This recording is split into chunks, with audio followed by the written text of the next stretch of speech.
Grief has a strange way of exposing people. Some soften.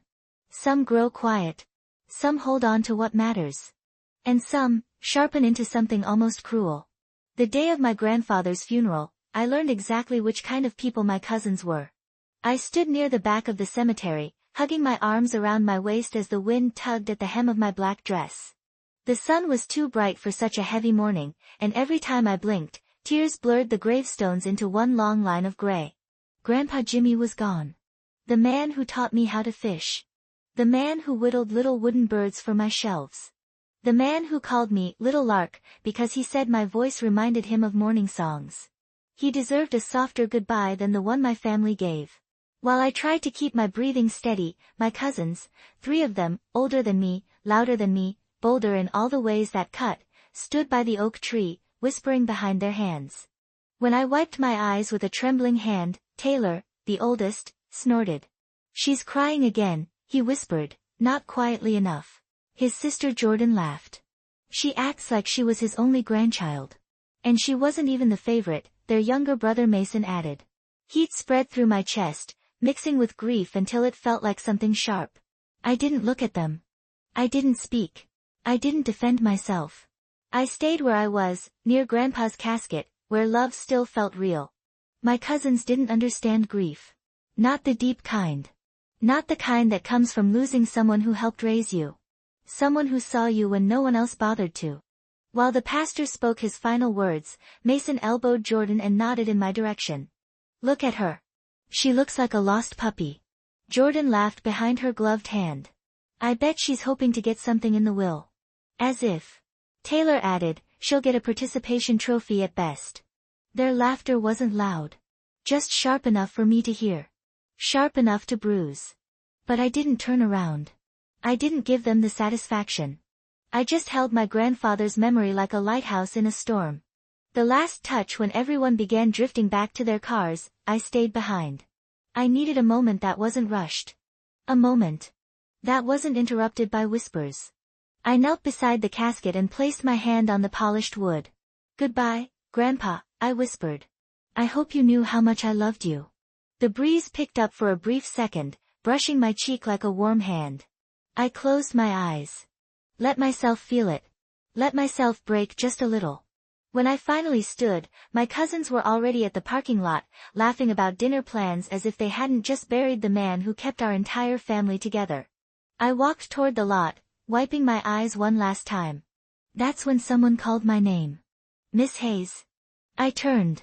A tall man in a navy blue suit stepped toward me, holding a leather binder. His expression was respectful, almost gentle. "Yes?" I said, surprised. He extended a hand. "I'm Daniel Rivers.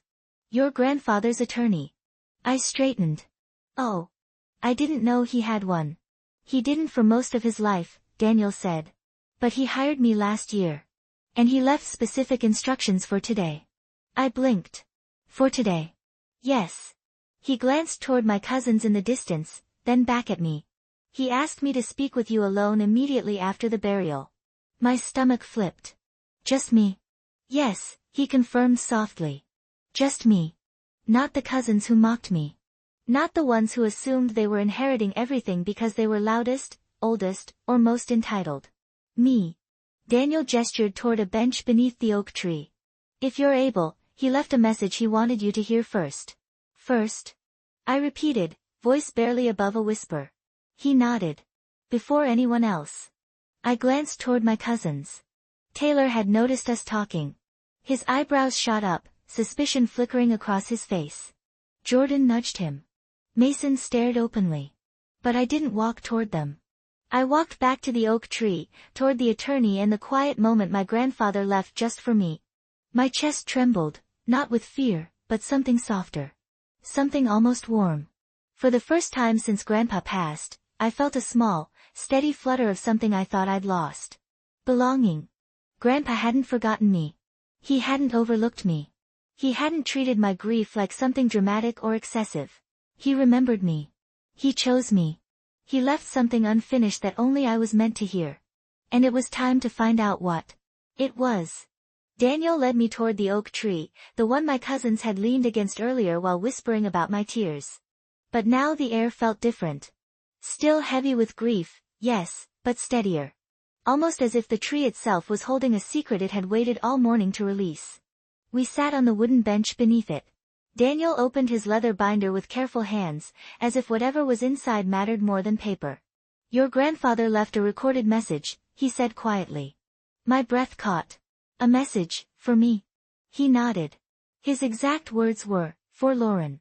First. First." My cousins couldn't laugh that word away. Daniel took out a small digital recorder, pressed play, and handed it to me. Then he stepped back politely, giving me space while still staying close. Like someone who understood the weight of goodbye.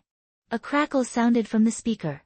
Then the voice I missed more than anything filled the air. "Hello, little lark." My chin trembled instantly. That was his nickname for me. Always had been.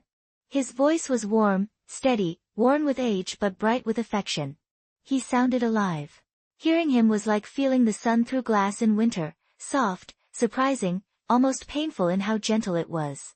"If you're hearing this, sweetheart, it means I'm gone. And I'm sorry for that.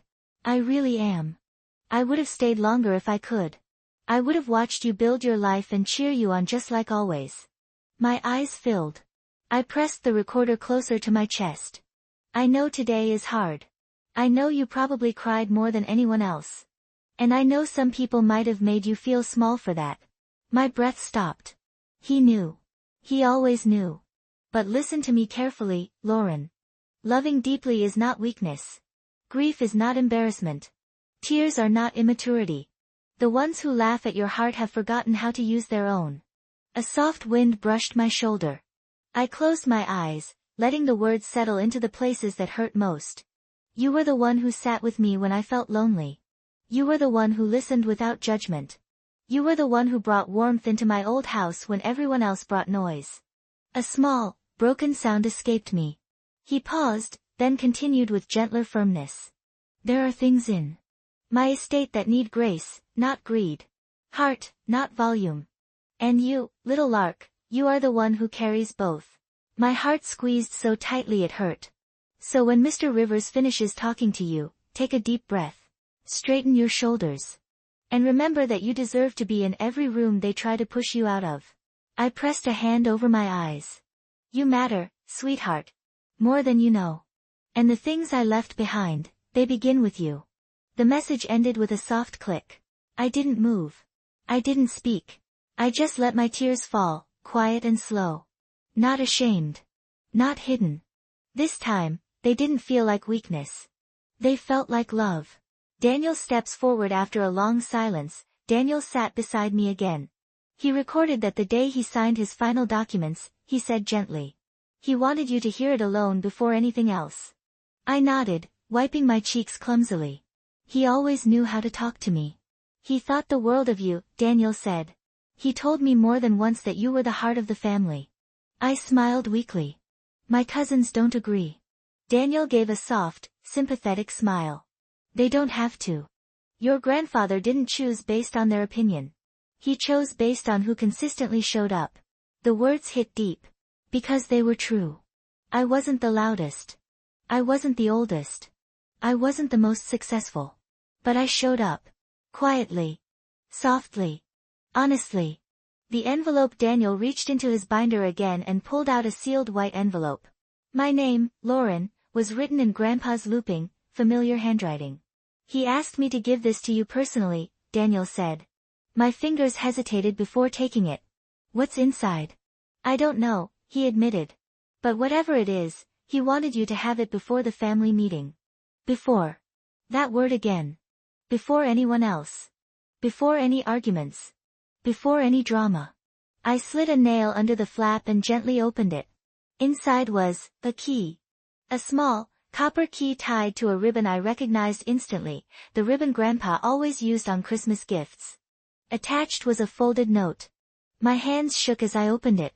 "For the cottage. You always loved it most. Use it for light. Love, Grandpa." I gasped softly. The cottage. The little lakeside cabin he'd taken me to every summer growing up. Where we'd skipped stones. Where we'd carved our initials into the railing.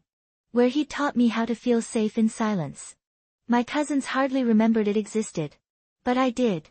Every inch of it. Every memory. Every moment of peace. I pressed the key to my heart. He left me the cottage, I whispered. Daniel nodded. In his words, the place where her heart learned to breathe.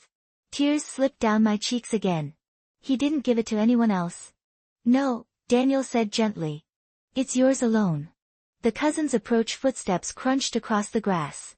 I turned to see my cousins walking toward us from the parking lot, still laughing about something, until they noticed me sitting with the attorney. Their smiles faded. Their steps slowed. Suspicion sharpened in their eyes. Taylor whispered something to Jordan. She narrowed her eyes. Mason's jaw clenched.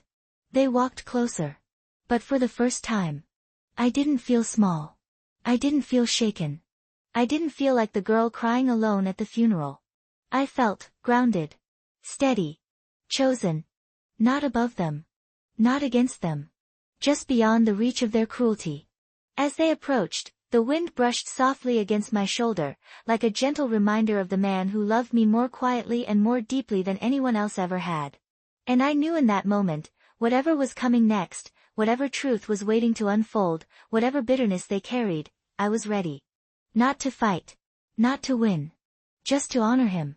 The cousins who laughed at my grief were about to learn something they never saw coming: love leaves a mark. And sometimes, it leaves a key. Taylor reached us first, hands in his pockets, brows pulled together like he smelled something wrong. Jordan trailed behind him, chin lifted just enough to look superior. Mason kept scanning my face, probably searching for a reason to tease me again. But Daniel stood beside me now. And the key in my hand was warm with meaning. Everything felt different. Taylor stopped 2 steps away. What's going on? His tone wasn't curious. It was territorial. Jordan folded her arms. Yeah, why are you talking to Grandpa's lawyer? Shouldn't. I don't know, one of the adults handle whatever business this is.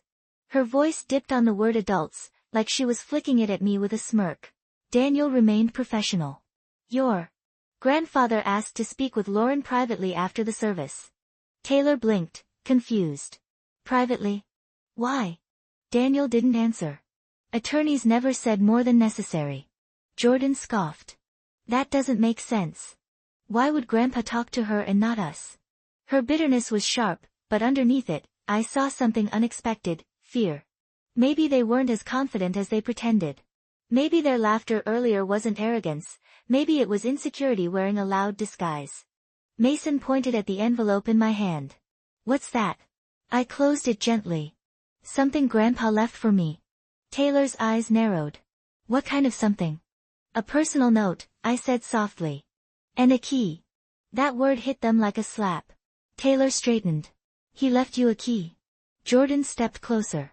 To what? I held the small copper key lightly between my fingers. For a second, I thought about hiding it. Pocketing it.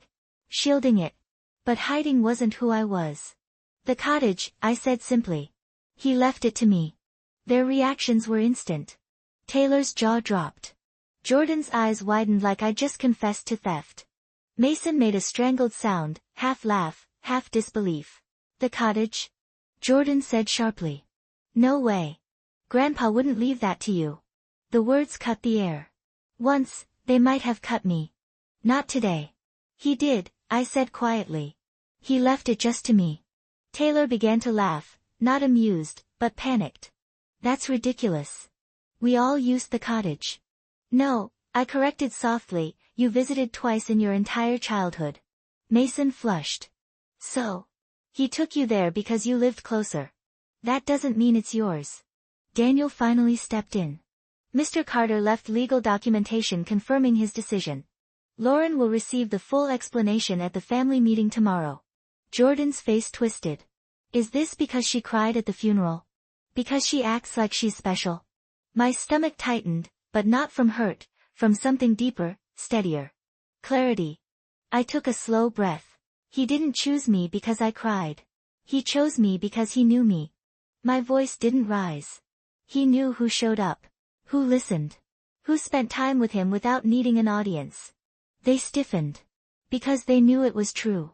Taylor's voice dropped into a whisper. He never told us. Not everything is said out loud, I replied softly. Some things are shown. Silence. Thick and exposing. The emotional truth they never saw. Jordan broke first. You think you're better than us? I shook my head. No.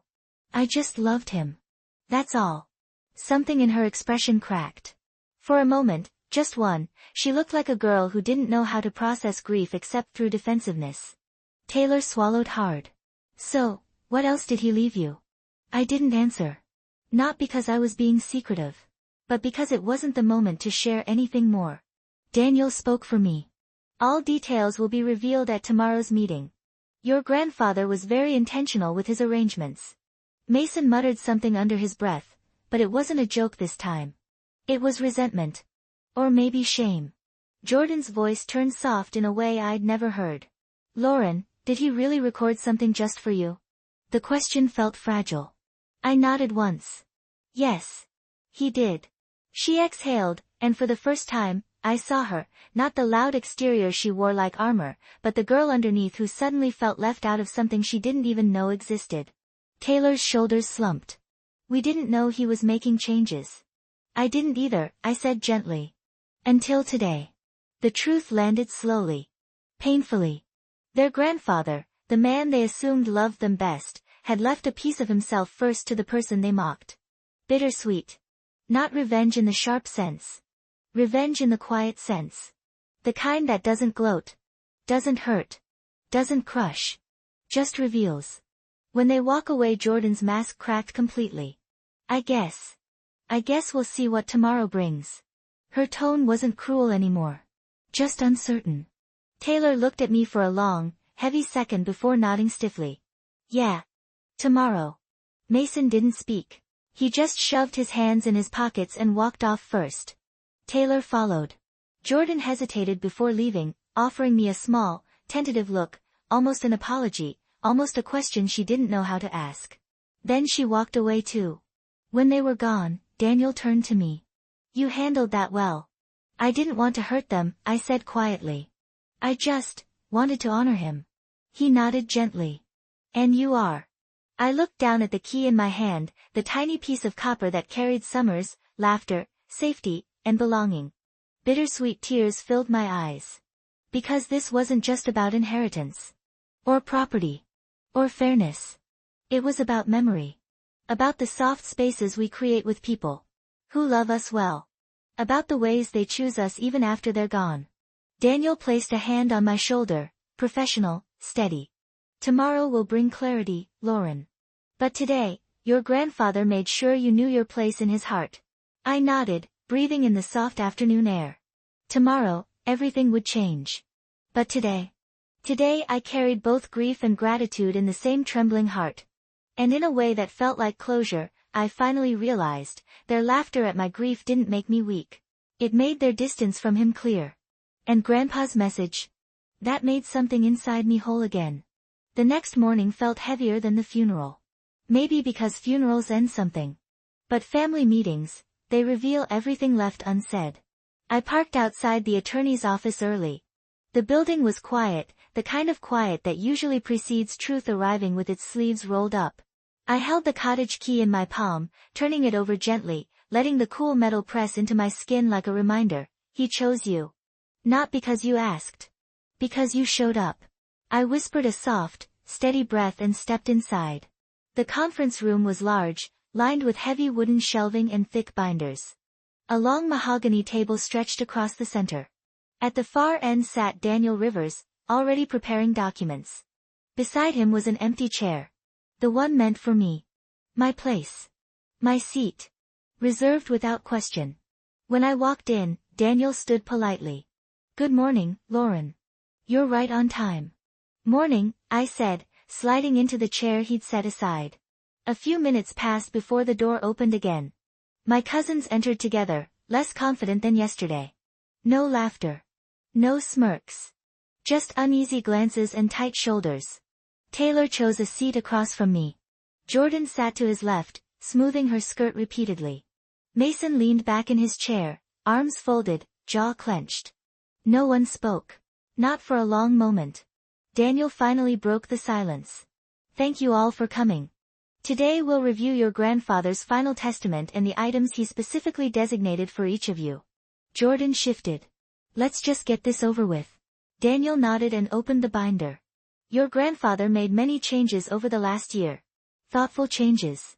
Intentional changes. His voice carried the kind of calm that could steady a room. But it only put a sharper edge in the air.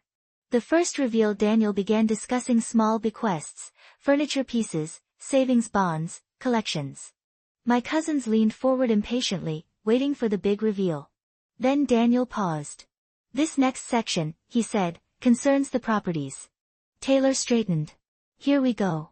Jordan elbowed him, whispering, stop acting so obvious. But Daniel wasn't paying attention to them. He turned toward me. My pulse fluttered.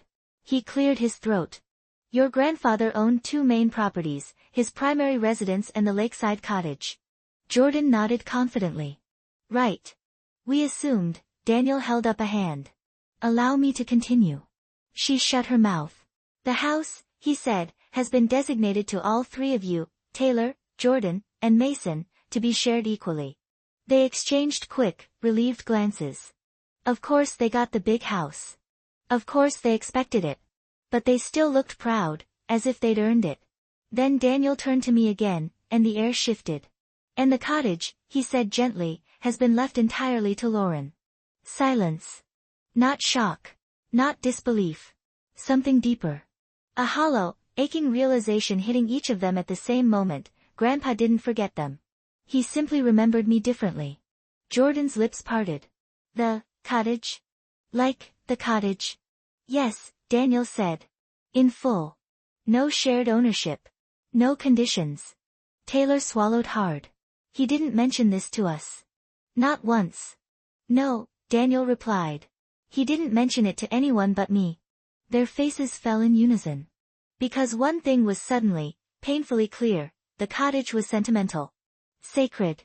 His favorite place. His true heart home. And he gave it to the granddaughter they mocked for crying. The one they underestimated. Dismissed. Overlooked. Me. The words they needed to hear. Mason leaned forward, frustration slipping out. Why would he do that? His tone wasn't cruel. It was confused. Wounded. I took a slow breath. Because this wasn't the moment to gloat. Or smirk. Or celebrate their loss. This was the moment Grandpa wanted clarity to reach them gently. So I spoke softly. I spent a lot of time with him there, I said. Summers. Weekends. Even just evenings when he felt lonely. The cottage was ours. In a way the house never was. Jordan looked down at her hands. We didn't know. I know, I replied gently. But he knew. Silence settled. A different kind this time, not angry, not defensive, but thoughtful. Then Daniel added, your grandfather also left. Lauren a personal message. He wanted her to hear it before anyone else. Taylor inhaled sharply. Jordan's eyes softened. Mason looked away. Something inside the room shifted. For the first time, they understood something important. Grandpa's love wasn't divided evenly. It was given intentionally. The letter that made everything clearer. Daniel reached into his binder. And now, I'll read his formal note regarding the cottage. My heart thudded. He unfolded the paper slowly, carefully. Then he read, the cottage is for my little Lark, the grandchild who sat with me, listened to me, and treated my stories like treasures. Tears pricked my eyes. Give her the place where we found peace together. Give her the porch where she learned to skip stones. Give her the quiet that she brought into my old heart. Jordan covered her mouth. Mason blinked rapidly. Taylor lowered his head. The world is loud. Let her have one corner of it that is gentle. The room felt full. Tight. Warm. Painful. Daniel folded the letter. No one spoke. Because what could they say? This wasn't a competition. Not a slap. Not revenge in the sharp sense. This was a grandfather loving one grandchild exactly the way she needed to be loved. And that kind of love doesn't apologize. A new kind of silence. Taylor finally inhaled. I didn't know he felt that way about you. I nodded quietly. I didn't either. Not like this. We should have been there for him more, Jordan murmured. We just assumed he'd be around forever. He knew you loved him, I said softly. Just differently. Mason rubbed his forehead. I thought you were just the emotional one. I smiled faintly. Maybe I am. But that's not a bad thing, he whispered. Their defensiveness fell away. Their laughter from yesterday felt miles away. Their grief finally surfaced through the cracks they'd tried so hard to cover with jokes. And for the first time, I didn't feel small in their presence. I felt equal. Seen. Steady. Daniel's final words, your grandfather, Daniel said, wanted peace among you. Not rivalry. Not resentment. He closed the binder with a soft thud. And I believe he trusted Lauren with the cottage because she understands how to carry things softly. My cousins turned toward me. Not angry. Not bitter. Just different. Something had shifted. The kind of shift that only comes from truth delivered softly enough to heal instead of cut. When the meeting ended, no one rushed out of the room. No one slammed chairs back. No one accused or argued or tried to rearrange what had already been decided. Instead, we all sat there in a thick, quiet stillness that didn't feel hostile anymore. It felt honest. Like grief had finally removed the masks we wore around one another. Taylor cleared his throat first. It was small, awkward, almost shy, so unlike the cousin who laughed at my tears the day before. Lauren, he began, staring at the papers in front of him, we didn't know you were that close to him. My chest softened. We were close in our own way. Not better. Not more. Just different. He nodded, still avoiding my eyes. I guess I thought, since we were older, we mattered more. That's not how love works, I said gently. Jordan let out a shaky exhale. I'm sorry for laughing at you at the funeral. I looked at her, really looked at her. Her eyeliner had smudged from either tears or stress, and she seemed smaller, more human than the proud girl who whispered behind her hand. It's okay, I said softly. You were hurting too. She shook her head. But I wasn't hurting like you. I didn't even cry. And when you did, it made me feel uncomfortable. I shouldn't have reacted like that. It's all right, I whispered. People grieve differently. Mason leaned forward, elbows on his knees. We were jerks. We know that. He didn't sugarcoat it. Didn't hide behind excuses. Just said the thing they all needed to say. I nodded. Thank you. The room fell quiet again, but this time it wasn't tense. It was healing. Slow. Uneasy. But real. When they followed me outside we left the building together, walking into a chilly breeze that carried the scent of rain. Daniel held the door for us, offering a final polite nod before heading back to his office. Instead of going to their car, my cousins followed me to the parking lot. Jordan spoke first. You're going to the cottage soon? I nodded. Yeah. I need to feel it again. Without him. Taylor swallowed. Can we come? Not to stay. Not to claim anything. Just to see it. We barely remember it. My breath caught. This wasn't entitlement. This wasn't them wanting to take anything. This was them wanting closure, too. Of course, I said softly. Whenever you want. Jordan blinked, surprised. Really? Really, I said. It was his home, but it was part of all of us in different ways. The corners of her eyes glistened. Thank you. The drive that changed everything. I drove to the cottage that evening. The sun hung low, painting the sky in warm pinks and golds. When I turned down the winding dirt road, memories came rushing back so vividly that I had to pull over and breathe for a moment. The porch railing still held the initials we carved. The lake still shimmered behind the trees. The rocking chair still sat where he'd left it. It felt like walking into a goodbye and a welcome at the same time. Inside, the air smelled like cedar and old books. Like summers. Like childhood. Like him. I sat on the wooden floor and let the silence wrap around me. This place wasn't just a gift. It was a message. A memory. A continuation of everything he taught me. Grief washed through me again, but softer this time. Smoother. Like warm waves instead of sharp ones. And in that peaceful grief, something inside me settled. My cousins couldn't take this place. They couldn't take his love. They couldn't take the hours we shared here or the comfort we built in this space. They didn't have to understand it. They just had to respect it. A quiet visit 3 days later, my cousins came to visit like they'd asked. They didn't bring demands or questions. They brought snacks and quiet apologies. Jordan stood by the porch railing, running her fingers across the initials carved there. I didn't know he did this with you. He taught me how to carve, I said. Took forever, but he said it was worth it. Taylor walked along the shoreline. I forgot how peaceful it is. I get why he loved you being here. Mason sat on the steps. I thought crying made you weak, he admitted. Turns out, maybe it just means you loved harder. I sat beside him. It does. They didn't stay long. They didn't take pictures or claim anything. They just stood in my world for a moment. And finally understood. The bittersweet revenge, not loud. Not petty. Not painful. Just a gentle shift inside them, a quiet realization that mocking my grief didn't make them stronger. It made them smaller. And Grandpa's love didn't make me superior. It made me steady. This was the kind of revenge that doesn't break hearts. It softens them. Changes them. Expands them. It shows people the truth slowly enough that they can grow from it. A revenge without violence. Without shouts. Without shame. A revenge written in love and memory and the whispers of someone who knew us all too well. The final words he left with me before I left the cottage that night, I opened his note again and read the last line for the 100th time. Wherever you go, little lark, carry softness with strength. It will outlast every storm. He was right. It already had. I turned off the lights, locked the door, and stepped out into the cool night air. I wasn't the forgotten grandchild. I wasn't the emotional one to mock. I wasn't the one left out. I was the one he trusted to keep the quiet things safe. And that was more than inheritance. It was legacy.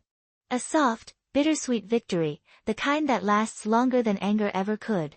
As I walked toward my car, I whispered into the night, "Thank you, Grandpa. For everything."